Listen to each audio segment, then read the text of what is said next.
set up that the big podium. They have more outlets.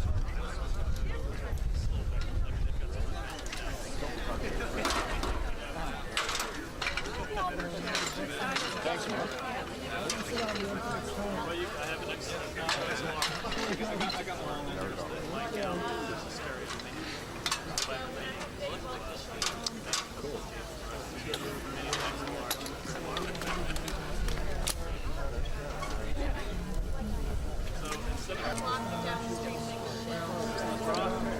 It's a turkey dirge.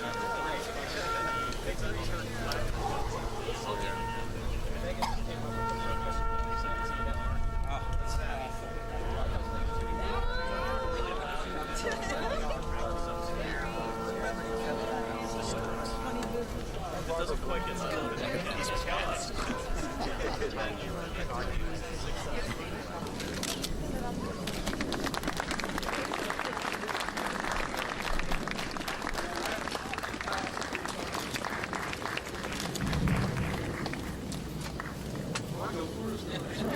Sit down, everybody.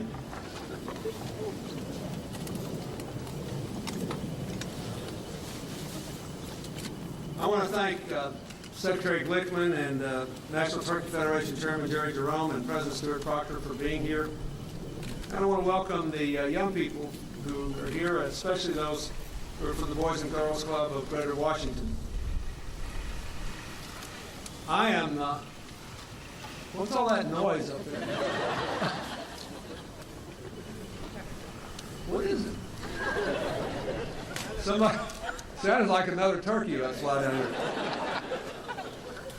I want to thank the National Turkey Federation for once again donating this year's Tom Turkey. This is the 8th I've had the privilege to meet and set free in the Rose Garden. I'm told that Jerry the turkey traveled all the way here from Wisconsin, proving that the cheese state is about more than good cheese. It's also, I might add, about a very well-behaved turkey. Tomorrow we will celebrate the first Thanksgiving of the new millennium and the last one of our presidency. As Hillary and Chelsea and I sit down to our dinner, we will give special thanks for the privilege it has been to live here and to serve for the last 8 years. It's still a bit of a mystery when exactly the first Thanksgiving was actually held. Some say it was in 1513 when Ponce de Leon landed in Florida. But the expert opinions about that are divided, and the recount is still underway.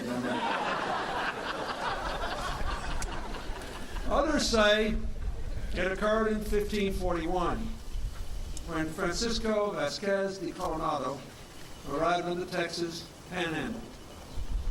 Some conspiracy theorists say neither of those are true. The most popular story, of course, and the one all of us learned as kids, is that Native Americans and Pilgrims shared a feast of thanks to celebrate their first harvest in 1621, soon after the Pilgrims arrived in Plymouth, Massachusetts. It was a famous meal of maize, squash, and venison and lasted 3 whole days. Now that would take a lot of turkey. But no matter what its roots, Thanksgiving is a tradition that has been celebrated in this country since our beginning. George Washington was the first president to declare a National Day of Thanks in 1789. And Abraham Lincoln made a tradition a permanent one in 1863, in the darkest days of the Civil War, because he recognized, as he put it, the blessings of fruitful years and healthful skies. Times have changed, but the message hasn't. To give thanks for all God's blessings, for our strong families, our spirited communities, and the good fortune of living in our country's most prosperous and peaceful time. I am profoundly grateful on this Thanksgiving that we have now more than 22 million new jobs, poverty and unemployment at record lows, and the highest home ownership in history. The American people worked hard for these results, and I hope they're thankful for them as well. We should also be grateful for the strength of our democracy and the freedom we enjoy. thanks to the courage and patriotism of our men and women in uniform, and the strength and abiding power of the Constitution and the rule of law. As we gather around our dinner tables with family and friends and celebrate our great bounty, we must not forget also those who will be hungry this holiday season. That's why it is so important that all Americans, like the young people here today, not only give thanks, but give something back to their communities to help those who are less fortunate than themselves. Almost 50 years ago, President Truman began the tradition of keeping at least one turkey off the Thanksgiving dinner table. And I am very pleased to follow in his footsteps and to hereby officially pardon this turkey in order that he be sent to the petting zoo in Fairfax County, Virginia, to live his remaining days in peace and happiness, making children happier, if not more peaceful. Thank you, and happy Thanksgiving. Let's bring the turkey up. Thank you very much.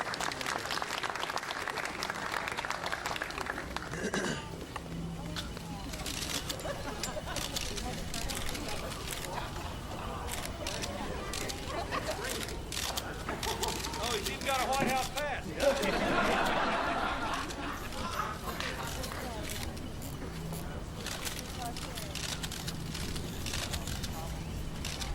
This is the most well-behaved turkey. He is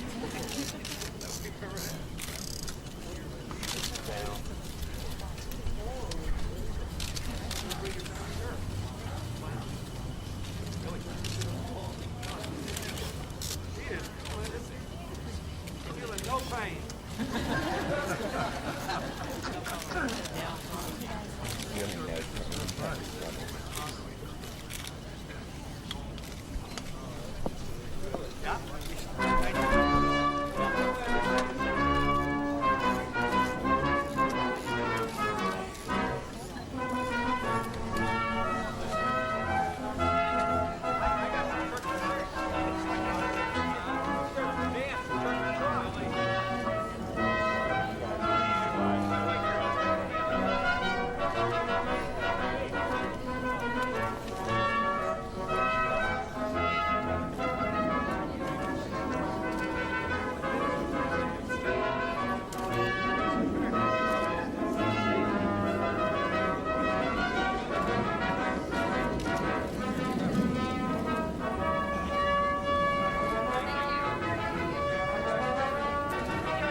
was? Huh? We know who that little kid was?